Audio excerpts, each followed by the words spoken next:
This is the new Lexus ES. It's the replacement effectively for the GS, which is no longer on sale. And this is the car that Lexus hopes can steal some sales from the likes of the BMW 5 Series, Audi A6 and the Mercedes-Benz E-Class. I think it's a pretty good looking car. Maybe you might agree or disagree. Let us know in the comments below. As you can see, it gets that very distinctive now Lexus grille, and a lot of the styling is influenced from the larger LS Saloon, which obviously goes up against the likes of the 7 Series and S-Class. Lexus says this car has best-in-class rear legroom, and actually, yeah, having been in the back of it, it is very, very spacious.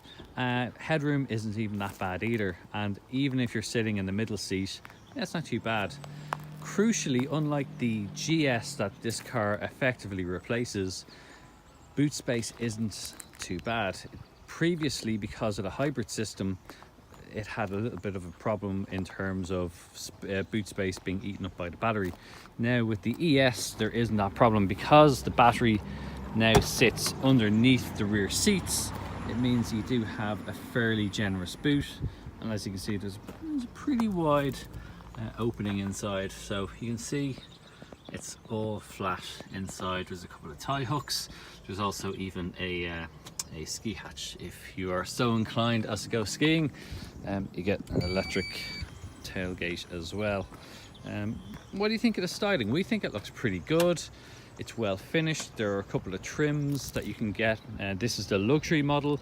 There is a sportier F Sport model, and it does get different wheels. It gets some slightly different styling on the grille.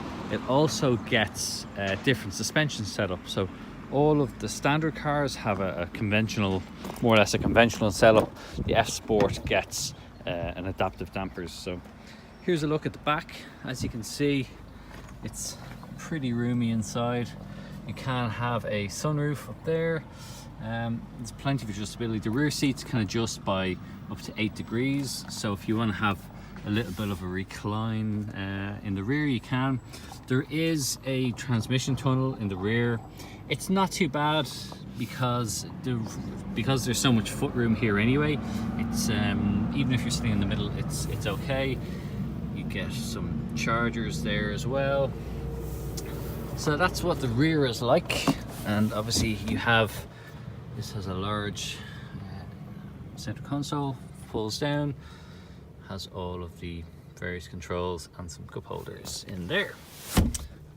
Let's have a look at the front, and as you can see, it's fairly nice, familiar if you've been in any of the modern Lexus cars.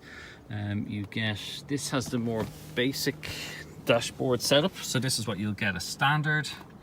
So as you can see, you get this center dial, you get these conventional dials for the fuel and for the temperature. You can get an all digital display, which does look nice. There's a new 12.3-inch infotainment system, looks pretty good. As you can see, you've got these drive modes here that you can choose between sport, normal and eco. To be honest, just leaving it normal is fine. And further down, you get all the nice controls. All your heated seats are here. Lexus has put in a new touchpad. This is something that we've criticized them in the past for. This new one is certainly a lot nicer to use. We still think having a rotary controller, a dial like you'll get in an Audi or not in an Audi, in a BMW 5 Series is the best, but this is better than it has been before. As you'd expect, quality throughout it's actually very, very good. We've had a really good closer look around, and build quality is, well, to the usual very high Lexus standard. So that's a quick look inside the new Lexus ES. Just to mention, they're all automatic.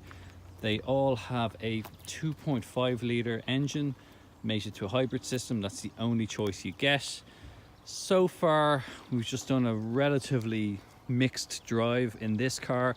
It's showing 4.8 litres per 100 kilometers on the onboard computer.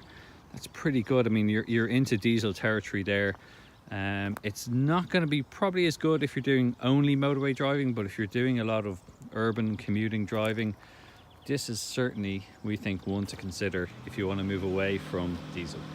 Anyway, keep an eye on CompleteCar.ie for more details on this, along with our full in-depth review.